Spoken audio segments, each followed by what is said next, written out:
أعوذ بالله من الشيطان الرجيم.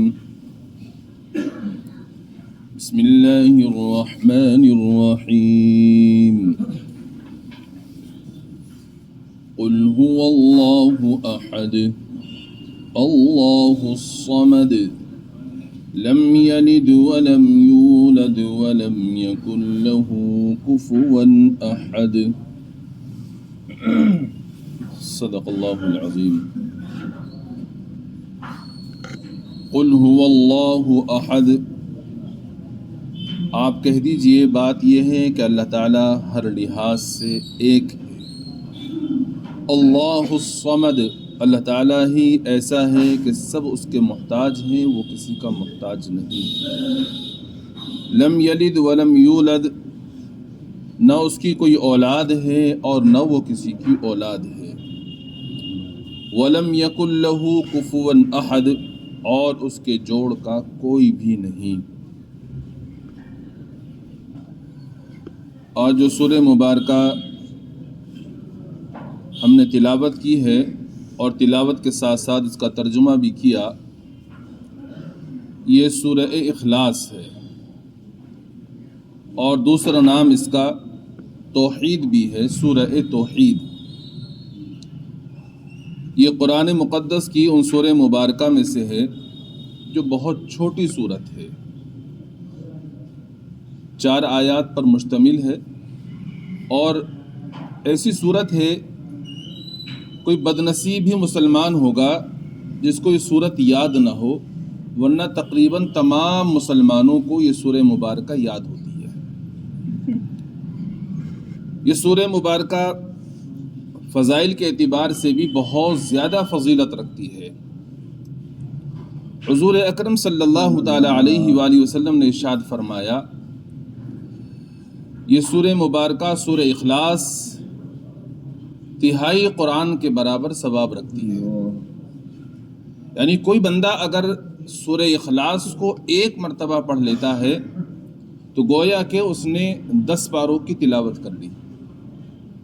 3 مرتبہ کسی نے اس کو پڑھ لیا تو گویا کہ اس نے 30 پاروں کی تلاوت کر لی. 30 پارے پڑھنے کا اس کو ثواب ملے گا.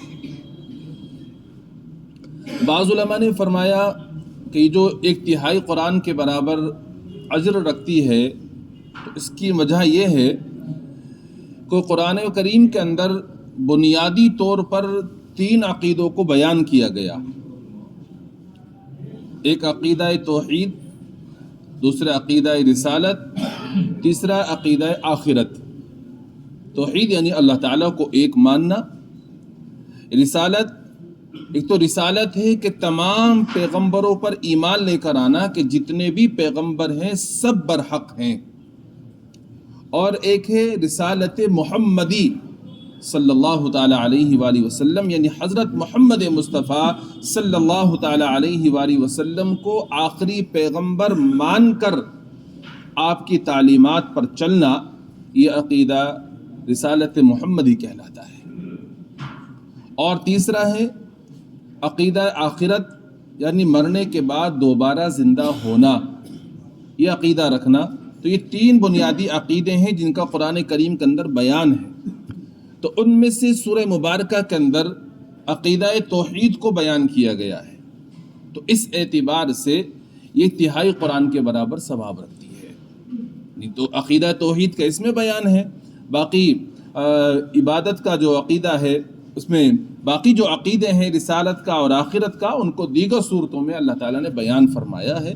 تو اس اعتبار سے یہ سورہ مبارکہ 3 قرآن کے برابر ثواب رکھتی ہے. لیکن بعض دیگر مفسرین، محدثین عظام اور علماء کرام یہ فرماتے ہیں کہ یہ جو فرمایا گیا کہ 3 قرآن کے برابر ہے، تو اس کا مطلب یہ ہے کہ 3 قرآن کے برابر یہ ثواب رکھتی ہے. یعنی اس کا پڑھنا 3 قرآن کے برابر پڑھنے کے برابر ہے. ایک مرتبہ حضور اکرم صلی اللہ تعالی علیہ وآلہ وسلم نے صحابہ کرام سے فرمایا کہ رات کو 1/3 قرآن پڑھ کر کوئی شخص تم میں سے سو سکتا ہے؟ صحابہ کو یہ بات بڑی شاخ گزری، گراں گزری کہ بھئی 10 پارے روزانہ رات کو سونے سے پہلے کون پڑھ سکتا ہے؟ تو منع کیا صحابہ نے، اللہ کے نبی تو ہم میں سے کوئی اس کی طاقت نہیں رکھتا کہ روزانہ رات کو سونے سے پہلے 10 پارے پڑھا کرے۔ تو آپ علیہ الصلاۃ والسلام نے ارشاد فرمایا جو شخص سورہ اخلاص 1 مرتبہ پڑھ لے گا تو وہ ثلث قرآن یعنی تہائی قرآن کے برابر ہے۔ تو اب کتنے منٹ لگے گا؟ 1 منٹ بھی نہیں لگے گا سورہ اخلاص کو پڑھنے میں، اور ثواب کتنا عظیم ہے کہ 10 پارے گویا کہ اس نے پڑھ لیے۔ اسی طرح سے ایک مرتبہ صحابہ کرام کہیں تشریف لے جا رہے ہیں، آپ علیہ الصلاۃ والسلام نے صحابہ کو روک لیا۔ جب صحابہ کرام کو روکا تو آپ نے فرمایا ان سے کہ تہائی قرآن سنتے چلے جاؤ۔ اب صحابہ کرام کو کہیں جانا تھا تقاضے سے، لیکن اللہ کے نبی کا حکم میں رک گئے، تو پھر آپ علیہ الصلاۃ والسلام نے ان کو قل هو اللہ احد اللہ الصمد لم یلد ولم یولد ولم یکن له کفوا احد پڑھ کر سنائی، اور فرمایا کہ تہائی قرآن کو تم نے سن لیا۔ صحابہ کرام بڑے خوش ہوئے، منٹ بھی نہیں لگا اور اتنا بڑا عظیم ثواب ہمیں حاصل ہو گیا۔ تو یہ بہت فضیلت والی سورہ مبارکہ ہے، اور آپ نے دیکھا بھی ہے کہ جب کبھی کسی کو ایصال ثواب کرنا ہوتا ہے، کسی مرحوم کو ثواب پہنچانا ہوتا ہے، اس کے لیے سب سے آسان عمل یہی بتلایا جاتا ہے کہ بھئی سورہ اخلاص کو آپ 3 مرتبہ پڑھ لو، 1 قرآن کے برابر ثواب پہنچ جائے گا مرنے والے کو۔ آپ قبرستان میں پہنچے، قبرستان میں پہنچ کر آپ نے سورہ اخلاص کو یعنی قل هو اللہ احد کی سورت کو 3 مرتبہ پڑھا، 3 مرتبہ پڑھ کر کے یہ کہا باری تعالیٰ میں نے جو یہ سورہ مبارکہ پڑھی ہے اس کا ثواب مرحوم کو پہنچا دیجئے، سارے قبرستان والوں کو پہنچا دیجئے۔ تو آپ کو چند منٹ لگے اس کو پڑھنے میں، لیکن ثواب کے اعتبار سے وہ پورے قرآن کے برابر ہے۔ تو یہ سمجھیے گا پورے قبرستان والوں کو یا اس صاحب قبر کو جس کو آپ ثواب پہنچا رہے ہیں، پورے قرآن کا ثواب پہنچ جائے گا۔ اور اللہ کا فضل ہے، اس پر ایمان والے عمل بھی کرتے ہیں، اس طرح ثواب پہنچاتے بھی ہیں۔ لیکن یہ بھی یاد رکھیے گا صرف اسی پر اکتفا کر لینا کافی نہیں ہے، مناسب نہیں ہے کہ بس صاحب ہم نے سورہ اخلاص پڑھ لی 3 مرتبہ، ہم نے پورے قرآن کا ثواب حاصل کر لیا، اب ہم باقی قرآن نہیں پڑھیں گے۔ نہیں، قرآن کریم کو پڑھنا چاہیے، روزانہ اس کی تلاوت کرنی چاہیے اور اس پر عمل کرنا چاہیے۔ یہ تو آسانی کے لیے بتلا دیا گیا تاکہ بندہ منٹ کے اندر زیادہ ثواب حاصل کر سکے، تو اس لیے ہمیں تلاوت کا اپنا معمول برابر رکھنا چاہیے۔ لیکن روزانہ رات کو سونے سے پہلے سورہ اخلاص کو 3 مرتبہ اگر آپ پڑھ لیں گے تو انشاءاللہ پورے قرآن کا ثواب مل جائے گا۔ مرحوم کو اگر پڑھ کر ثواب پہنچا دیں گے، پورے قرآن کا ثواب اس کو پہنچ جائے گا۔ اس طرح ہمیں کر لینا چاہیے۔ بلکہ بعض احادیث میں تو یہاں تک معلوم ہوتا ہے کہ روزانہ صبح کو اور شام کو سورہ اخلاص، قل اعوذ برب الفلق، قل اعوذ برب الناس، ان تینوں صورتوں کو 3 مرتبہ پڑھنا چاہیے۔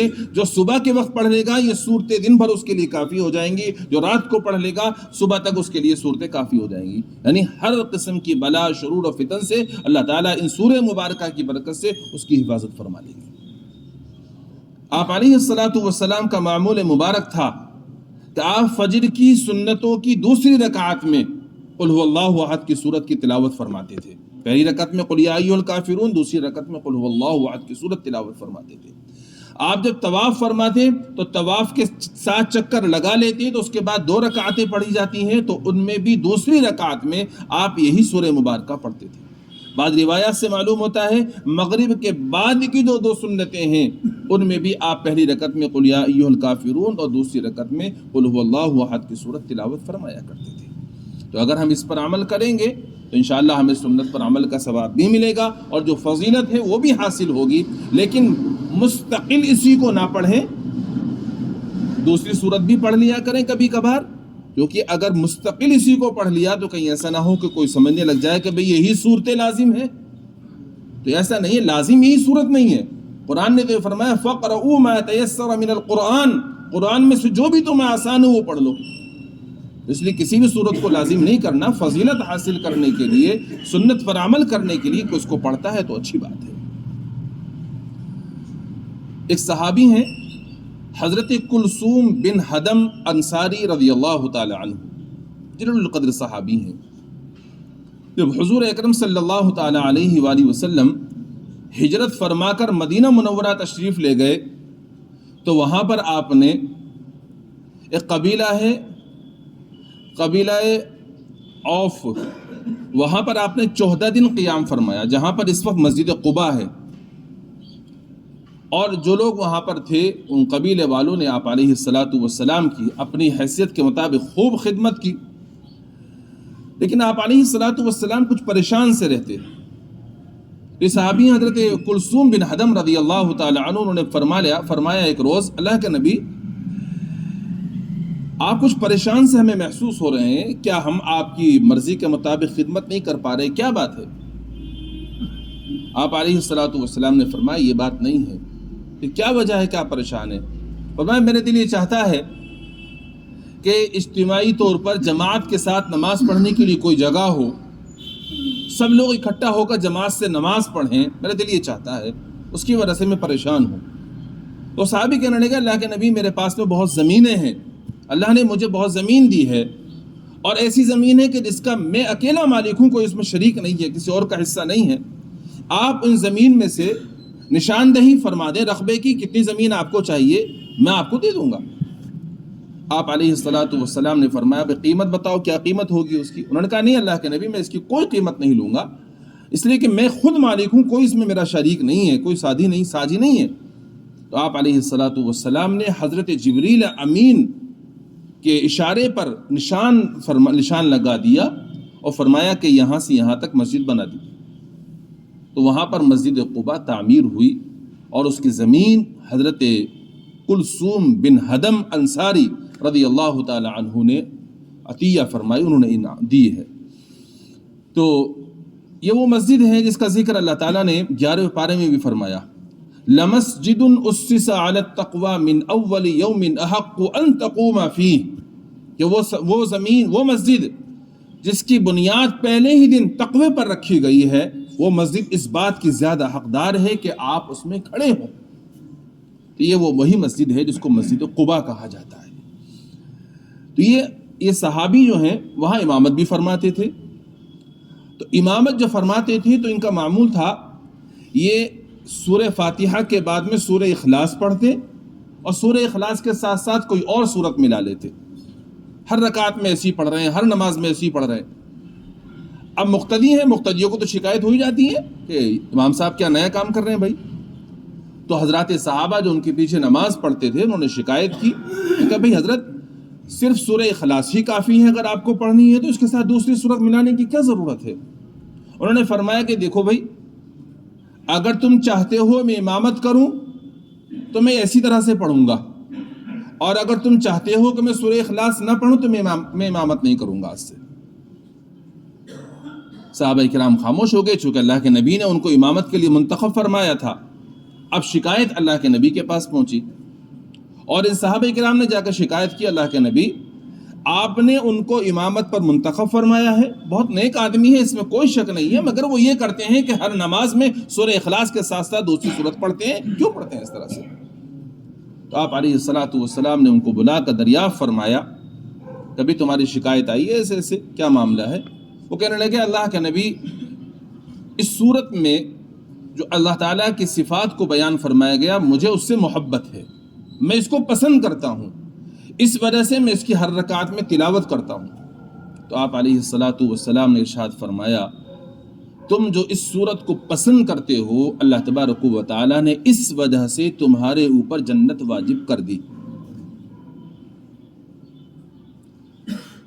تو یہ صحابی کا یہ عمل تھا، اتنی محبت فرماتے تھے سورہ مبارکہ سے کہ وہ ہر رکعت میں سورت کو پڑھا کرتے۔ لیکن یاد رکھیے گا کچھ چیزیں عمومی ہوتی ہیں، کچھ چیزیں خصوصی ہوتی ہیں، یہ ان صحابی کی خصوصیت تھی۔ اللہ کے نبی نے ان کے اس پسند فرمانے پر ان پر جنت کو واجب فرما دیا۔ اب میں اور آپ میں سے کوئی امامت کرے اور وہ اس کو سورت کو پڑھنے لگے تو اس کے لیے اجازت نہیں ہے کہ مستقل وہ ایسے ہی کرے، سورہ اخلاص پڑھ رہا ہے پھر ساتھ میں دوسری سورت پڑھ رہا ہے، تو اس کی میرے اور آپ کے لیے اجازت نہیں ہے۔ وہ صحابی کا ایک خصوصی عمل تھا، اللہ کے نبی نے اس کو پسند فرما کر کہہ دیا تمہارے اوپر جنت واجب ہو گئی۔ اور اس کے بارے میں ایک روایت اور ملتی ہے ہمیں، ایک صحابی حضرت ابو ہریرہ رضی اللہ تعالی عنہ، جب قربانی کا حکم آیا تو قربانی کے بارے میں حکم یہ ہے کہ قربانی ان شہروں میں جہاں پر عید کی نماز ہوتی ہے، عید کی نماز کے بعد قربانی کرنی چاہیے، اور جن دیہاتوں میں عید کی نماز نہیں ہوتی وہاں فجر کی نماز کے بعد بھی قربانی کر سکتے ہیں۔ حضرت ابو ہریرہ رضی اللہ تعالیٰ عنہ کو مسئلے کا علم نہیں تھا، انہوں نے فجر کے بعد فوراً ہی بکرے کی قربانی کی، اور قربانی کرنے کے بعد گھر والوں سے کہا جلدی سے اس کا گوشت بھونو اور میں اس کا گوشت کھا کر کے پھر عید کی نماز پڑھنے کے لیے جاؤں گا۔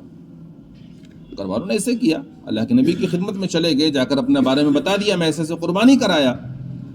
آپ علیہ الصلاۃ والسلام نے فرمایا ابو ہریرہ تمہاری قربانی نہیں ہوئی، تمہاری بکری تو گوشت والی ہو گئی۔ اور وہ پریشان ہو گئے، بہت زیادہ پریشان ہو کر کہنے لگے اللہ کے نبی میرے پاس تو اس کے علاوہ کوئی بکری اور ہے نہیں، اور میرے پاس پیسے بھی نہیں ہے کہ میں دوسری بکری خرید سکوں، البتہ میرے پاس میں ایک بکری کا بچہ ہے جو 6 مہینے کا ہے۔ آپ نے فرمایا تم اسی کی قربانی کر دو، لیکن ساتھ ساتھ آپ نے یہ فرمایا کہ یہ صرف تمہارے لیے ہے، تمہارے بعد میں کسی اور کے لیے اس کی اجازت نہیں ہے کہ وہ 6 مہینے کے بکری کے بچے کی قربانی کرے۔ تو اس حدیث سے معلوم ہوتا ہے کچھ عمل کسی کے لیے مخصوص ہوا کرتے ہیں، عمومی نہیں ہوتے، ہر ایک کے لیے اس کی اجازت نہیں ہوتی۔ تو جس طرح سے ان صحابی نے سورہ اخلاص کو پڑھا اور ان کے لیے اللہ کے نبی نے فرمایا کہ تمہارے اوپر جنت واجب ہو گئی، تو کوئی یہ سوچے کہ میں بھی اسی طرح سے ہر رکعت میں پڑھنے لگ جاؤں تو یہ اس کے لیے اجازت نہیں ہوگی۔ جس طرح سے اللہ کے نبی علیہ الصلاۃ والسلام نے حضرت ابو ہریرہ رضی اللہ تعالی عنہ کو ان کی حالت کو دیکھتے ہوئے 6 مہینے کے بکری کے بچے کی قربانی کی اجازت مرحمت فرما دی، ساتھ ساتھ یہ فرما دیا تمہارے علاوہ کسی اور کے لیے اس کی اجازت نہیں ہے کہ وہ 6 مہینے کی بکری کے بچے کی قربانی کرے۔ تو یہ عمل بعض لوگوں کے لیے مخصوص ہوا کرتے ہیں، ہر ایک کی عمومی طور پر اس کی اجازت نہیں دی جاتی ہے۔ البتہ اتنا ہے کہ ہم اس سے محبت کریں، اس کو پسند کریں، تلاوت زیادہ کر لیا کریں، کوئی حرج نہیں ہے، لیکن اس طرح کرنا کہ ہم بھی ہر رکعت میں اسی کو پڑھیں اور اس کے ساتھ ساتھ دوسری صورت پڑھیں، یہ ہمارے لیے اس کی اجازت نہیں ہے۔ تو بہرحال یہ سورہ مبارکہ سے متعلق کچھ ابتدائی باتیں حضرات علماء کرام نے اپنی تفسیر کی کتابوں میں لکھی ہیں جو میں نے آپ کے گوشے گزار کی ہیں۔ اس کا شان نزول بھی ہے، یعنی خاص واقعے میں سورہ مبارکہ نازل ہوئی ہے۔ آپ حضرات جانتے ہیں کہ مکہ مکرمہ اور اس کے آس پاس کے جو علاقے ہیں سب بت پرستی کے اندر مبتلا تھے، اپنے ہاتھوں سے بتوں کو تراشتے تھے، اس کی پرستش کیا کرتے تھے۔ آپ علیہ الصلاۃ والسلام تشریف لائے، آپ نے آ کر لوگوں کو توحید کی دعوت دی اور ان کو بتایا کہ جو تم اپنے ہاتھوں سے بتوں کو تراش کر ان کی عبادت کرتے ہو، ان میں کچھ نہیں رکھا، یہ تمہیں کچھ نہیں دے سکتے۔ آپ نے ہر طرح سے ان کو سمجھایا۔ جب آپ نے ہر طرح سے ان کو سمجھایا تو ایک مرتبہ ان کا کفار و مشرکین مکہ کے جو سردار ہیں ان کا ایک جتھا، ان کا ایک وفد آپ کی خدمت میں آیا، اور آنے کے بعد انہوں نے ایک سوال کیا۔ وہ کہنے لگے کہ جی آپ یہ بتائیے کہ جس اللہ کی آپ ہمیں عبادت کی دعوت دیتے ہیں، اس کی پرستش کے لیے آپ ہمیں کہتے ہیں کہ خالق ہے، مالک ہے، ٹھیک ہے، لیکن یہ تو بتائیے وہ اللہ کس چیز کا بنا ہوا ہے؟ لوہے کا ہے، سونے کا ہے، چاندی کا ہے، مٹی کا ہے، پتھر کا ہے، کس چیز کا بنا ہوا ہے؟ جاہلانہ سوال انہوں نے کیا۔ اور دوسرا سوال انہوں نے اس طرح سے کیا کہ اللہ تعالیٰ کا حسب نسب کیا ہے؟ اس طرح سے ہم کہتے ہیں، کوئی آدمی تعارف کراتا ہے اپنا، میں بے فلاں ہوں، تو ساتھ ساتھ یہ کہتا ہے میں فلاں کا بیٹا ہوں، تو کہ بھئی یہ اللہ ہے، تم کہہ رہے ہو اللہ ہے، تو یہ تو بتا دو اس کا حسب نسب کیا ہے، اس کا کس کا بیٹا ہے، اس کی اولاد کون ہے، کیا ہے، تو بتا دو تفصیل سے۔ اللہ کے نبی علیہ الصلاۃ والسلام خاموش رہے، تو اس موقع پر باری تعالیٰ نے یہ سورہ مبارکہ نازل فرمائی جس میں اللہ تبارک و تعالیٰ کا تعارف ہے، بتا دیا قل هو اللہ احد، اے نبی جی آپ کہہ دیجئے بات یہ ہے کہ اللہ تعالیٰ ہر لحاظ سے ایک ہے، تنہا ہے۔ اللہ الصمد، اللہ تعالیٰ ہی ایسا ہے کہ سب اس کے محتاج ہیں، وہ کسی کا محتاج نہیں ہے۔ صمد کے معنی آتے ہیں جو کسی کا محتاج نہ ہو، سب اس کے محتاج ہوں۔ لم یلد ولم یولد، نہ اس کی کوئی اولاد ہے نہ وہ کسی کی اولاد ہے، ولم یکن لہ کفوا احد، اور اس کے جوڑ کا کوئی بھی نہیں ہے۔ تو یہ سورہ مبارکہ اللہ تعالیٰ نے اس موقع پر نازل فرمائی ہے۔ تو اس کی ابتدائی باتیں اور شان نزول اور اس کا ترجمہ میں نے آپ کے سامنے ذکر کیا، خلاصہ بھی آ گیا ہے، باقی اس کی تفسیر انشاءاللہ میں آئندہ آپ کے سامنے عرض کروں گا۔ باری تعالیٰ سے دعا ہے اپنا فضل فرما کر عمل کی توفیق مرحمت فرمائے۔ سبحان اللہ بحمدہ، سبحانک اللہم بحمدک، ونشہد ان لا الہ الا انت نستغفرك ونتوب إليك. سبحان ربك رب العزة عما يصفون وسلام على المرسلين والحمد لله رب العالمين.